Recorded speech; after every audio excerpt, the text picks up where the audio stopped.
नमस्कार दोस्तों, नौकरी समाचार चैनल में आप लोगों का बहुत बहुत स्वागत है। उम्मीद करती हूँ आप सब लोग बहुत बढ़िया होंगे एंड मैं भी यहाँ पर बहुत अच्छी हूँ। गाइज़, अगर आपको जितनी भी लेटेस्ट न्यूज़ होती हैं मैं इस चैनल के माध्यम से आप लोगों को प्रोवाइड करने की कोशिश करती हूँ। अगर आप लोग चैनल पे नए हैं तो चैनल को ज़रूर सब्सक्राइब कर लें, साथ ही साथ बेल आइकन को भी प्रेस कर लें। सुकन्या योजना में मिलेंगे 27,000। सुकन्या समृद्धि अकाउंट आप बेटी का भविष्य सुरक्षित कर सकते हैं। ऐसी ही एक योजना है सुकन्या समृद्धि खाता योजना। यह योजना सरकार द्वारा चलाई जाती है। इस सुकन्या समृद्धि योजना में निवेश करने पर आपको कंपाउंडिंग का फ़ायदा मिलता है। ऐसे में पैसा तेज़ी से जुड़ता है। इस SSY योजना पर फिलहाल 8% की दर से ब्याज मिल रहा है। ऐसे में अगर आप इस योजना में महीने में 5,000 रुपये भी निवेश करते हैं तो आप करीब 27 लाख रुपए का फ़ंड जोड़ सकते हैं। यहाँ जानिए कैसे जुड़ेगा इतना फ़ंड। लोग कैलकुलेट नहीं कर पाते हैं और उन्हें यही लगता है कि ये सारी फेक न्यूज़ होगी। ऐसा कुछ नहीं है गाइस, जस्ट आप लोग थोड़ा थोड़ा सेविंग्स कीजिए। नियमों के मुताबिक एक्चुअली में सुकन्या समृद्धि खाता स्कीम में 15 साल तक निवेश करना होता है और स्कीम 21 साल में मैच्योर होती है। अगर आप इस सुकन्या समृद्धि योजना में हर महीने 5,000 रुपये निवेश करते हैं तो आप 1 साल में कुल 60,000 रुपये और 15 साल में कुल 9 लाख रुपये निवेश करेंगे। 15 से 21 वर्ष के बीच आप कोई निवेश नहीं करेंगे, लेकिन आपकी राशि पर 8% की दर से SSY ब्याज जुड़ता रहेगा। बहुत अच्छी चीज़ है कि आपको सिर्फ 15 साल तक करना है और आपकी जो मैच्योर होगी, जो ये किस्त है वो 21 साल में होगी। आप सोचिए कि 6 साल का ब्याज आप लोगों को ऑलरेडी मिलेगा, जितना भी कंपाउंडिंग पे होगा। कितना अच्छा बेनिफिट है।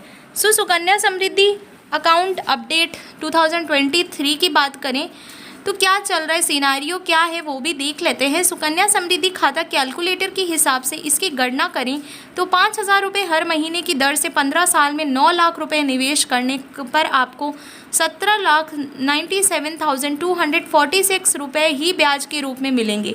ऐसे में 9 लाख प्लस 17,97,246 जो कि 26,97,246 जो कि लगभग 27 लाख रुपए होता है, जो आपको सुकन्या समृद्धि योजना में मैच्योरिटी के समय मिलेगा।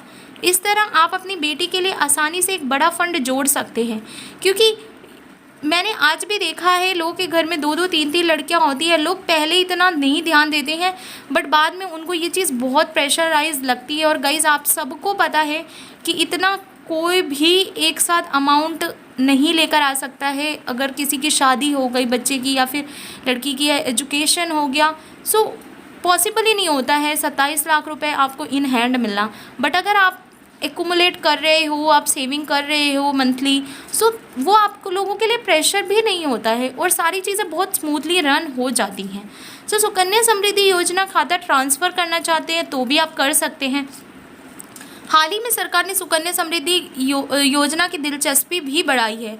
अब ये ब्याज 8% की दर से मिलेगा, यानी इस सुकन्या समृद्धि खाता योजना पर बेहतर ब्याज के साथ आप बेटी के लिए अच्छी खासी रकम जमा कर सकते हैं। अगर आपने अपनी बेटी के लिए पहले ही ये सुकन्या समृद्धि योजना खाता खुलवा रखा है और आपका ट्रांसफ़र दूसरे शहर में हो गया है या आप किसी और कारण से अकाउंट ट्रांसफ़र करना चाहते हैं तो वह भी किया जा सकता है। तो ये भी फैसिलिटी बहुत अच्छी है, क्योंकि बहुत लोग शिफ्ट होते रहते हैं अपनी जॉब को लेकर, या फिर कोई भी बहुत सारे इश्यूज़ होते हैं जिनको लेकर लोग ट्रांसफ़र होते रहते हैं। तो उन्हें लगता है कि यार अगर हम यहाँ रह रहे हैं और हमने यहाँ पे अकाउंट खुलवा लिया तो फिर अगर हम दूसरी जगह शिफ्ट हो जाएंगे तो फिर क्या होगा। बहुत सारे ऐसे ख्याल आते हैं। अभी ये भी आप लोगों के लिए फ्लेक्सिबिलिटी प्रोवाइड कर रही है गवर्नमेंट। SSY अकाउंट को कहाँ ट्रांसफ़र कर सकते हैं? डाकघर की शाखा से दूसरी डाकघर शाखा में कर सकते हैं, एक बैंक शाखा से दूसरी शाखा में, डाकघर से लेकर किसी भी बैंक तक कर सकते हैं, किसी भी बैंक से लेकर डाकघर की शाखा तक। तो इन सब में आप लोग ट्रांसफ़र कर सकते हैं ईजिली। तो मुझे लगता है कि अभी सारी चीज़ें क्लियर होंगी और आप लोगों को इस पर जो आप लोगों के मन में सवाल रहते थे कि हम अगर कहीं और शिफ्ट हो गए तो प्रॉब्लम आएगी, तो उसका भी शायद आप लोगों को निवारण मिल गया होगा। सुकन्या समृद्धि अकाउंट में यदि आप 2023 में निवेश करना शुरू करते हैं तो योजना कब परिपक्व होगी? अगर आप सुकन्या समृद्धि योजना में साल 2023 में आप अपनी बेटी के नाम से निवेश शुरू करते हैं तो आपको 21 साल बाद मैच्योरिटी राशि मिल जाएगी। ऐसे में यह योजना साल 2044 में मैच्योर होगी। बता दें कि सुकन्या समृद्धि योजना में ब्याज की समीक्षा तिमाही आधार पर की जाती है। इसमें इनकम टैक्स एक्ट के सेक्शन 80C के तहत टैक्स छूट भी मिलती है। आप सुकन्या समृद्धि खाता में अधिकतम 1.5 लाख रुपए पर टैक्स छूट का दावा कर सकते हैं। साल में आप 1.5 लाख रुपए तक आप सेव कर सकते हैं सुकन्या समृद्धि योजना में। ये भी एक बहुत अच्छा विकल्प है। पीएम किसान में पति पत्नी दोनों को मिलेंगे 6,000 रुपये। ये एक अलग ही न्यूज़ है। उम्मीद करती हूँ ये वीडियो अच्छी लगी होगी।